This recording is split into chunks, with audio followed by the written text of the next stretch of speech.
Hello, it's a pleasure to have some of your time today.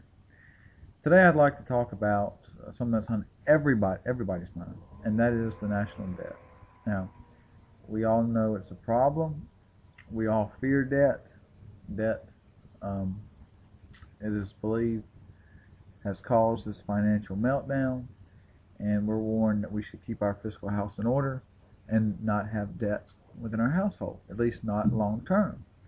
Uh, you're allowed to have short-term debt, but not for say, 50 years like the federal government has.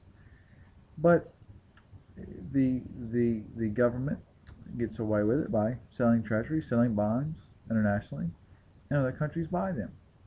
Now, something you may not know that is an alarm for me is that recently China has started selling some of their bonds and decreased their share of our bonds and in our treasury. So what's the big deal? Well, in fact, short term, when China started selling them, the UK and and Japan picked up more of them, and they said, "Well, fine, we'll buy it." But how long is that sustainable? As the UK becomes mired in debt itself, and is one of the heaviest indebted countries in the world, as this quickens, and they cannot do this, and as Japan's birth rate really starts to hit home, that their labor force is dramatically reduced. How long are they going to keep buying our debt? And with running $2 trillion deficits, we have to sell our treasuries. We have to, and we're not going to find people who want to buy them. Now the owners of our treasuries, you've got the Chinese, you've got the Japanese, you've got the UK, you've got the oil countries that that we get our oil from. People who probably aren't very fond of the old USA, Venezuela, Saudi Arabia, Middle Eastern countries. They buy U.S. debt. So they've helped us in the short term. But the long term, they're not taking away the punch bowl, and we're going to feel the effects. And it's going to be a nasty sobering, because we cannot run these debts and get away with it. Now, how do we get in this? Well, government spending. What's the answer? Cut government spending. But I'd like to talk to you today about the entitlement state and how people think, and how the line between right and wrong has been blurred by government entitlement programs. So let me give you an example of this. Free lunch in schools. So many students get free lunch, and so they say, "Well, I eat free." Well, no, you don't eat free. Somebody's paid for that food. Somebody has produced that food. You just didn't pay for it. And so whether you, in my opinion, whether you go up to someone with a gun and say, "Give me your money, I'm going to go buy food or shoes," or you vote for the government to take money involuntarily from someone and then give it to you, that's theft, that's thievery. And the line between right and wrong is blurred. And so if you can live on a house you didn't pay for that somebody else is having, made to pay for, if you get a welfare check, if you get food stamps, your line in your mind between right and wrong is blurred. And why? If it's okay for now because I need to eat, then what's the big deal if I need to eat to break into somebody's car and steal their stereo? Those are problems that we're going to have. And the answer to our debt is to cut spending. But the only way to severely cut spending enough to pay back the debt is to cut spending over many years, to run budgets and take care of the problem, which is not going to happen, more than likely.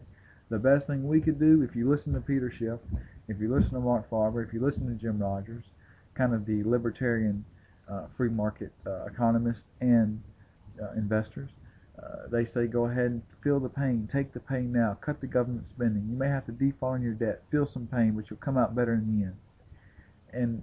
But even if you don't subscribe to that ideology, even if you're more of a mainstream economist or even more of a liberal economist, certainly there are fears about the deficit and fears about how we're going to pay for the debt that we owe, and they want some increases in taxes and some decreases in spending.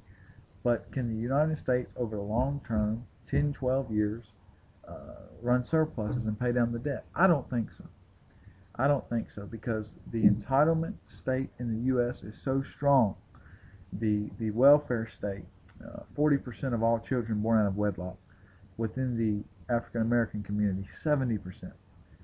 And it's increasing, are born out of wedlock. So when a child doesn't have a father, and he doesn't have that guidance, perhaps, to say, hey, this is right, this is wrong, then it becomes a cycle. And that's more of a social statement, but I think it's true. I think there's some validity to that. But even if you don't believe that, even if you just believe that people can make it, which is a valid argument, then certainly you would say that one must, in order to make it, be fiscally responsible and be able to produce more than they expend. Because if they don't, somebody's having to foot the bill. And the entitlement state that we've created, as far as voters, legions of voters, voting for one party to hand out other people's money, is probably too great to be overcome. I hate to say that, I really do.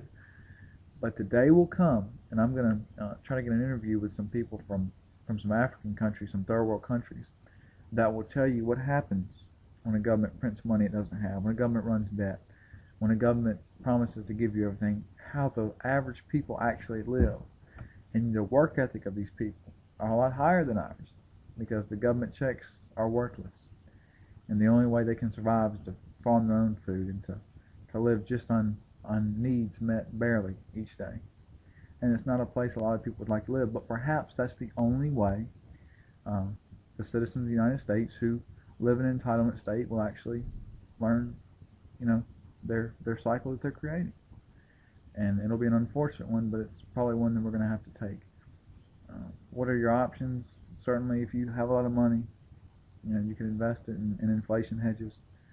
The one historically, if you look at countries who have kind to try to have heavy taxes, have a big government, historically the countries have not produced as much as other countries, and people leave. A lot of young people will leave this country. They'll go to Canada, as crazy as it sounds. They'll go to Australia, but they won't be left holding the punch, because they'll say, you know what, there's economic opportunities elsewhere. There's lots of Indians here in the United States who could go to India and produce, but instead they come here, or go to Australia, or go to UK, or go to Asia, go to Singapore, because there's more economic opportunities. And they're usually some of the best and the brightest of their country. The highest race and sex of any person in the United States are Indian males. Their income is greater than anyone else's, than white males, than Asians, than black males. The Indian male. But yet predominantly their country is poor, because their government is so corrupt, so big, that it for years de-incentivized work ethic, de-incentivized production, de-incentivized creativity. And through some market reforms, India is growing at an amazing rate. And perhaps India will consume its own people, if you will, and consume its own products, and have a great country. But I don't want that to be the U.S. I don't want the U.S. to go through 50 years of pain. And so I would ask the students of welfare states to say to yourself, is it worth it? Is it not?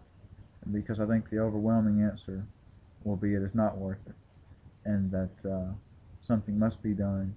And the key is to rid yourself of the entitlements, rid yourself of getting something for nothing, and have a true belief in freedom, that you control your own destiny, and the best thing for you is to be your own boss and not let someone tell you what to do, whether it's someone controlling you or it's the government. But having said that, I appreciate your time. I'll talk to you later. Thank you.